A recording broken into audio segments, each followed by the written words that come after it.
Hello, hello, hello, and welcome back to the channel. I'm Friar Pezzle, and I have a viewer request. And that request is about which practice is best. This is a topic request from Amrita, who is a wonderful young practitioner of Sanatan Dharma. We would call that Hinduism. And she made a post on her YouTube channel in her stories, I think, stories, right? And it was, a text post. And I answered it, and she thought my answer was cool. And she said, make a video about it, please. And I said, sure, let's do it. So here it is. And we're going to cross compare some esoteric ideas, which I do enjoy quite a lot. So her original inquiry. So her words are in big italics, just so you know. I don't have her cool voice. I just have my voice. So she said, hi, beautiful friends. A month or so ago, I posted a question/doubt I was having as a devotee. I was feeling confusion, and my mind was throwing up this question of, how do I know that the experiences I am having spiritually with my deity are real? So what would Dumbledore say? He would say, of course it is happening inside your head, Harry. But why on earth should that mean it is not real? And he has a point. I personally acknowledge all experiences. Like, basically, you did experience a thing, whatever that was, unless you're lying. If you're lying, all bets are off. But in the main, if you claim you had an experience, you've had the experience. So that's me being kind of a crypto Jungian, Rogerian, very open position of welcoming everything. I just want to hear it. I'm more than happy to listen to experiences, which are all real in some sense, or perhaps all equally unreal. She continues, so many comments poured in, so thank you for weighing in. I noticed 4 categories of comments. First category, if you are having this doubt, you have failed as a devotee. Okay, so I'm going to expand on that. And I would say, are people who seek clarification failed devotees? Arjuna had many questions for Krishna. You can see Arjuna, questions, Krishna. Krishna's answers, blowing his mind. The Upanishads are generally based on dialogues, right? It's someone asking a question, and then the sage or guru or swami giving an answer, or maybe a deity or someone very knowledgeable gives the answer, and that's what we're looking for. Was Nachiketa of the Keta Upanishad a failed devotee for asking questions? He was asking big questions, asking questions of death. Okay. All questions are born of doubt. That's normal. That's healthy. It's okay to ask questions. And a good teacher welcomes that. Krishna did. Also, Bhagavad Gita 2.40 dispels this regardless. Failed. How? No spiritual progress is ever lost. Okay. It's all a big game save. Everything's fine. So the second category of comments that she got was, forget bhakti, which is devotion, and come to Advaita, which is non-dualism. Can you see the conflict? Or bhakti is the only truth, forget Advaita. So either devote yourself to God or realize you are God. And they're saying you can't do both. That's not true, though. It's in the Ramayana. Was Hanuman wrong to be fully realized in divinity, yet still pour pure devotion towards Rama, as seen in the Ramayana? Okay? Hanuman was God. Rama was God. Hanuman worshipped Rama, and that's not a problem. Bhakti, or devotion, serves the heart and puts its unique emotional faculties toward the supreme. Advaita, non-dualism, Advaita Vedanta in my case, can serve the mind through jnana, which is knowledge, and put the mind to work towards realization. We may practice yoga across all of our modes of being, as we will see. Why pit one against the other? I don't think that's a good idea. You can do both.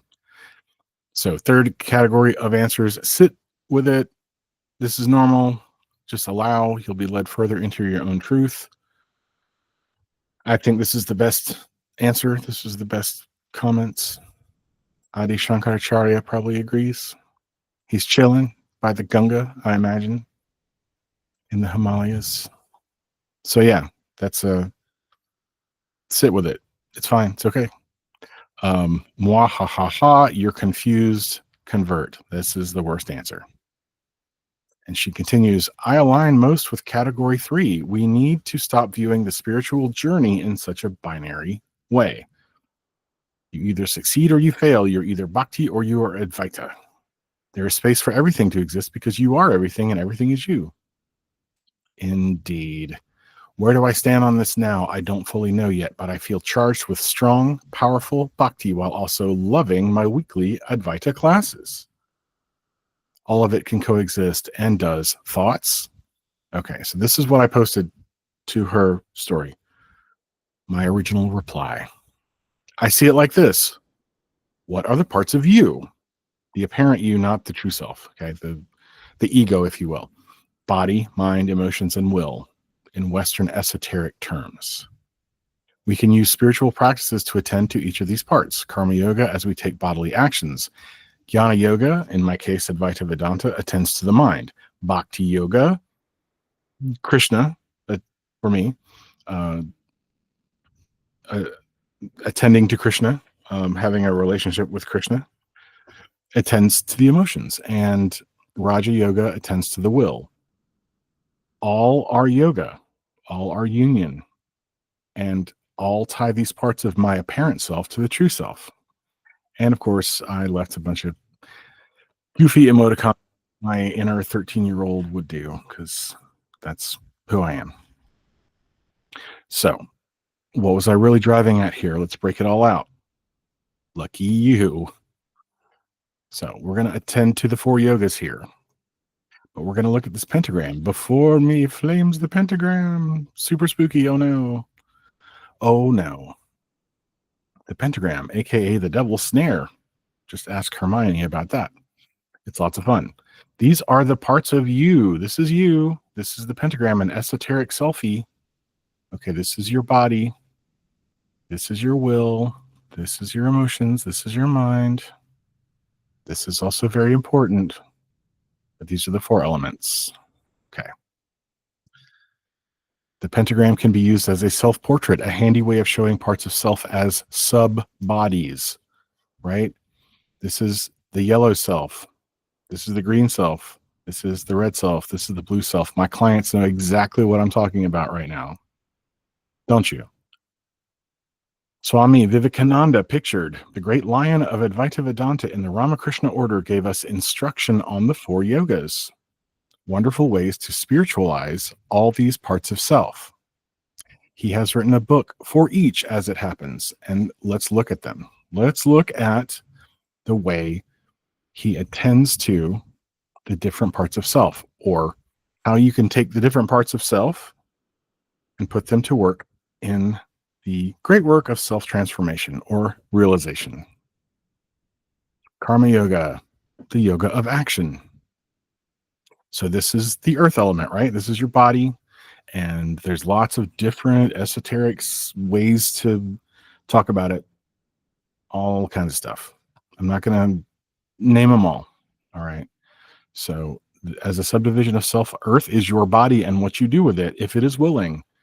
This is the gross body in Vedanta, the external physical body. So they talk about the gross body and the subtle bodies within. This one's the gross body. This is your body and the stuff you do with it. You have the right to take action, but you have no right to the results. To paraphrase Bhagavad Gita 2.47. I apologize for the paraphrasing.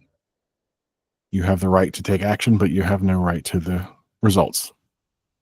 Okay. Karma yoga, yoga being union, is to unite my actions with Krishna or Rama or Shiva or Ma Kali or higher genius or holy guardian angel or your God self or the witness consciousness or source or the shining light of the void, whatever it is that you think is groovy.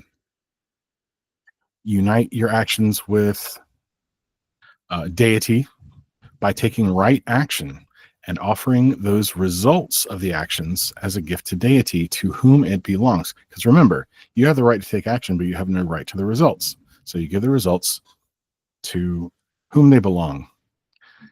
So if you have good results, it's great that you offer that as your offering to deity. If you have bad results, it's okay. Deity can handle it. This eliminates lust for results, right? Because all you're doing, you're just doing the stuff. You can just do things.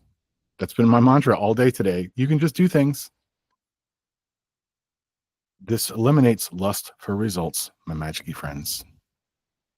It really does. You do this, you do the thing, you hand off the rest, and it's fine.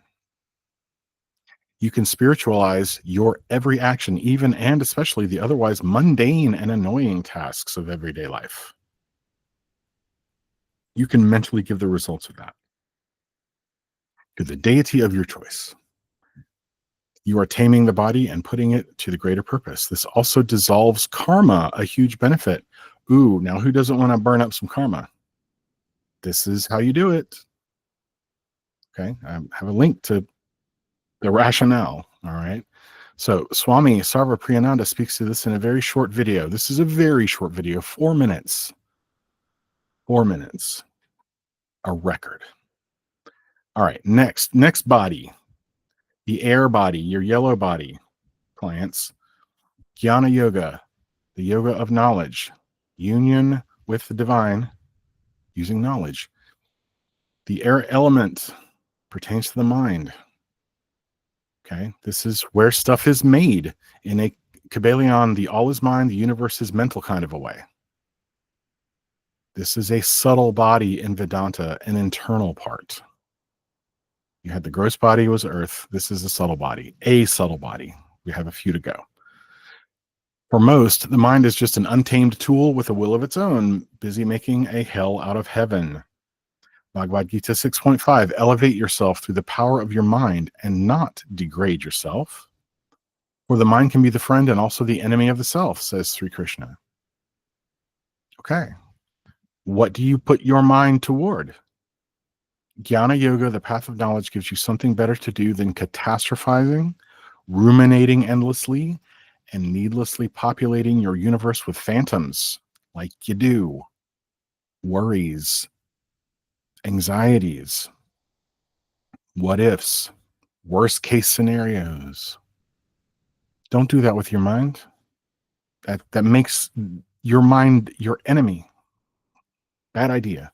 And I say this as a person who's really good at that. I'm very, very, very good at using my mind to come up with disaster scenarios, one after the other. But you don't have to. Okay. What can you do? Shravana, Manana, Nididhyasana. Say that 3 times fast. Shravana is listening to scriptures or at least really good lectures or books about just good stuff. All right. Doesn't necessarily have to be religious texts or spiritual texts. I like that stuff, but I listen to other stuff too. Just as long as it's good stuff. You know, there's a bunch of goofy stuff. Tons of goofy stuff. Try to find things that are high quality. So you take that in, you listen to scriptures, you read, whatever. Take it in through reading, through lectures. That's Shravana. Manana is reflection and contemplation.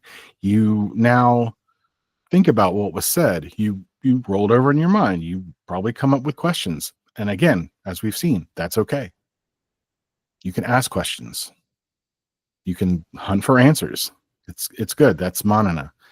Nididhyasana is when you fully absorb the teaching and you try to live by it. That's the assimilation part. You try to live by the teaching. You do all that and you will unite your mind with the Supreme. That's how that works.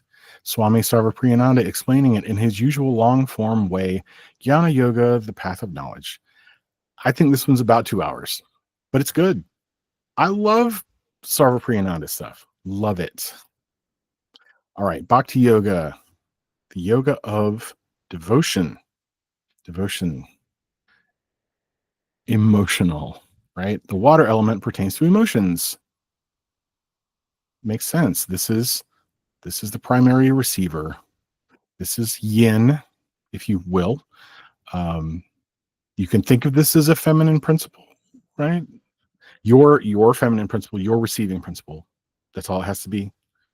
It's available to everybody. Everybody has the receiving power. Everyone has emotions. Okay. This is a high power, a supernal, one of the top 3 Sephirot on the Tree of Life, and as such is understanding. This is a subtle body in Vedanta, an internal part, another internal body. Your blue self, internal, right? Your red self, your blue self, your yellow self, all internal. Green self is the body, external. Yes, I've seen Bria and Yetzirah flipped. I mean, I get it. I've acknowledged it here. I'm just doing Golden Dawn Quabala. Okay. I'm not trying to mix it all up. Too easy to get confused. I could get confused. It happens. All right. And this is important. To be honest, bhakti was something I thought I would never experience because my religious upbringing was nasty and abusive, straight up. God was a dirty word, red flag, and trauma response rolled up in one. I wanted nothing to do with some capricious bearded tyrant, let alone show devotion to such a petulant tormentor. This was unimaginable to me even while doing Golden Dawn work, which for me was very cerebral and it was very physical. And I was journaling and doing all the stuff and meditating and a lot. There's a lot. If you do the work, it's a lot. You know that. But when Krishna said to me in my reading of the Gita, I read the Bhagavad Gita. He said that as Supreme Lord, he wanted to be my friend. And that, okay, it sparked an emotional outpouring of a kind I have never known. I mean, it broke the dam. It was a big deal. And Krishna really connected to me. So yes, I am a non-ISKCON, right? I'm not ISKCON. I'm not Hare Krishna, but I am a Krishna Bhakt. I'm a Krishna devotee and friend. And this Bhakti Yoga, this emotional joining opens my heart and helps me develop emotionally. And I needed it. Trust me. Swami Sarvapriyananda tells us how to put our heart to its highest use. Bhakti Yoga, the path of devotion. Probably at least an hour, maybe 2. Good stuff. All right, the will, the red self, the red one. My clients know the red one. Oh, yes, you do. Oh, yes, you do. The fire element pertains to the will, the primary drive, outward moving energy, right? All these other symbolic representations. This is the primary giver, acting as yang, outward moving energy. Think of this as your masculine principle. Nothing more. Like, don't freak out. This is a high power, a supernal. Once again, one of the 3 top Sephirot on the Tree of Life. And as such, it is wisdom. It is your sub-body that is nearest the Supreme. As far as the whole Adam Kadmon Yod-Heh-Vav-Heh is concerned, that's just an idea. It's okay. This is a subtle body in Vedanta, an internal part. So we have the 3 internal parts and then the external, the gross body, the subtle bodies. Now, Vedanta does name them differently, but they're pretty close. They're fairly equivalent. So don't freak out. Like, Vedanta experts don't lose it. Right? I'm just trying to do some gross equivalency here. So the fiery will is potent. If well disciplined and well directed, it is a source of intense energy that can power wonderful life achievements. If you can focus your will, you can get stuff done. It's great. If undisciplined, it can pull one off into the hinterlands of time and life wasted, potential unfulfilled, a wasteful and needless brush fire. For the purposes of self-realization, the will can be disciplined using Raja Yoga. That's one of Vivekananda's books, or any meditative disciplines of your choosing. Patanjali Yoga, the subject of Vivekananda's book, Raja Yoga, is a great example. Or use other esoteric meditation pertinent to your practice. Much is available. Much is available. There's all kinds of stuff out there, as long as it's disciplined. You could do the Abramelin operation if you just really want to go banana town. If you really want to, what is it? Some say it's 6 months, some say it's 18 months, and it is profoundly disciplined. You could do that, or you could do like journaling every day with meditation. You could do the Golden Dawn stuff. There's plenty of self-directed courses where you just buckle down. You could do a Course in Miracles if you want. I don't know if that's especially disciplined, but it's something. And it would be daily. Do it daily.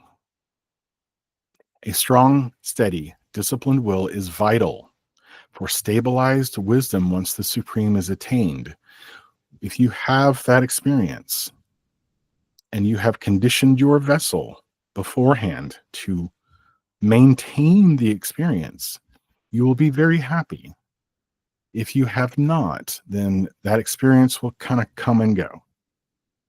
So, Swami Sarvapriyananda addresses this powerful path of Raja Yoga, the path of meditation. Another great video. Okay, every man and every woman is a star. Look at that. We're back to the pentagram. But there's a dude on it. There's a dude on my pentagram. And that's trying to tell you something. Pentagram and body, Heinrich Cornelius Agrippa, Henry Agrippa, from the 1300s, I believe. Okay. Every man and every woman is the star. We talked about this earlier. Do you remember? Uncle Al makes an appearance here. Okay. Uncle Al pictured in his Golden Dawn regalia. Yes, he was in the Golden Dawn before he moved on. Looks like he was feeling that Osiris current, right? The light of the cross. Uncle Al said every man and every woman is a star in his book of the law, Liber Alvel Legis, perhaps influenced by Agrippa's drawing, pictured above. He is right. He is right. We are, each of us, that pentagram, the 4 elements under the elusive fifth. His poem, The Pentagram, speaks of this. And elsewhere, he described the lesser ritual of the pentagram, known more popularly as the LBRP, as the medicine of metals and the stone of the wise, for good reason. Okay, the lesser ritual of the pentagram, the medicine of metals, the stone of the wise. Having read Uncle Al's 8 lectures on yoga, and it's short, and you can read it too. It's for Uncle Al, it's not bad. It really, I mean, he wrote a lot, and some of his writing will make your eyes bleed. You're like, how could you be this vulgar, sir? But this is pretty good. I do know that Uncle Al and Israel Regardi, for that matter, and Helena Blavatsky and Liam Thomas Christopher and even Manly P. Hall, they were eager students of the Eastern Mysteries, as I am now. These Western and Eastern systems speak of one, as the Rig Veda tells us, though they speak of this one differently. Different languages, same goal, same deity. Honestly, cross comparison can unlock the secret, and that's what I've been doing for years, and here I am. Okay, fifth element. Yes, that fifth element, the witness. I'm not talking about the movie, although I did love the movie. All right, fifth element. Illuminati confirmed. Illuminati confirmed. I knew it. I freaking knew it. Nope. This is the fifth element. This is the eye over the 4-sided pyramid. 4 sides. Hinty, hinty, hint. Okay. But wait, you say, what of the fifth element? Spirit. It is your witness consciousness. It's the Atman. It's the Brahman. It's the non-physical eyes that you use to see in dreams. Have you thought about that? You go to sleep, you have dreams, you see stuff. With what eyes? What eyes do you use to see dreams? Mm. These are also the same eyes you use to watch your ego death, the death of who you thought you were. And it's rough. That is rough. The witness of all of the parts of self that appear to it: fire, water, air, earth. Okay. Your will, your emotions, your thoughts, your body. You can observe all of them with what eyes? The eyes of the witness consciousness, the eye over the four-sided pyramid, the center of the mage in the center of the circle, the center of the center. This one is something you have been using, or more accurately, being all along. It's the real you. You just hadn't realized it yet. Do you realize it now? Hatwamasi, that thou art. Water cannot wet it. Fire cannot burn it. This is the real self, existence, consciousness, bliss. The one that we join with in yoga. The witness. Simply see all. Be it. Be the light of consciousness. There's some quantum Zen stuff going on here. Okay. The Copenhagen kids, Copenhagen interpretation guys, right? Quantum collapse when you look at something, when you measure it. Okay. It's all, I know quantum is all subject to interpretation, but I like to think about it anyway. I'm no physicist. All right, let's wrap it up. Conclusion: as different people, we will likely favor one path over others at first. Jnana, the path of knowledge, was particularly powerful for me as a chronic overthinker and info junkie. I mean, I'm like Charlie Brown, giant head, right? That's to the detriment of all the other parts of myself. I'm a Jnani. I'm a knowledge person. And so Jnana was my way in, and it was great. Bhakti, devotion, that really kicked in later with Krishna, and in a big fat way. It was huge. Eventually, we learned that we can attend that one through all available means, using all of our various sub-bodies. We can use our physical actions. We can use our thoughts. We can use our emotions. We can use our will and put them all towards the great work of self-transformation or self-realization.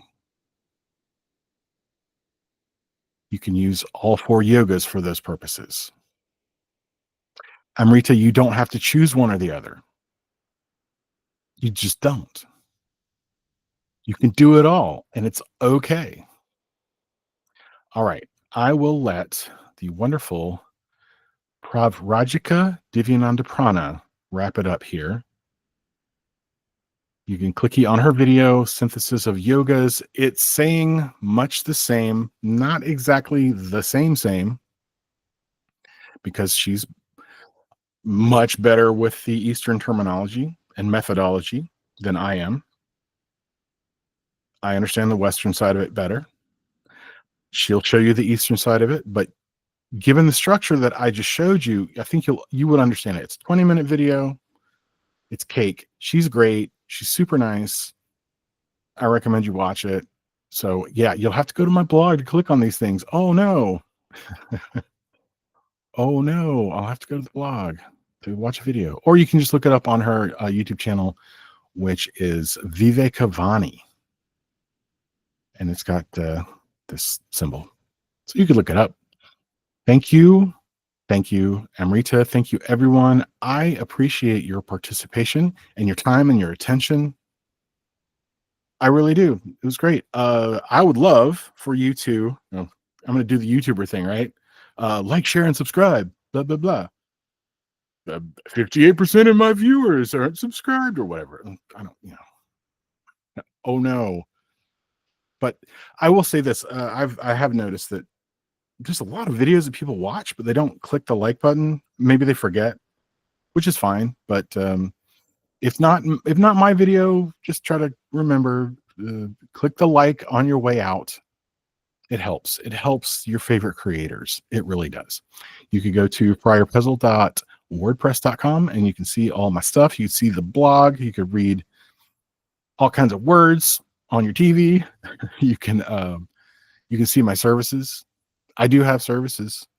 I do stuff. I have clients. It's great.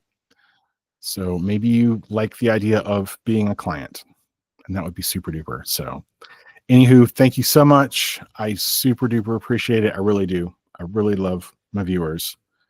All right. Till next time. Okay, bye.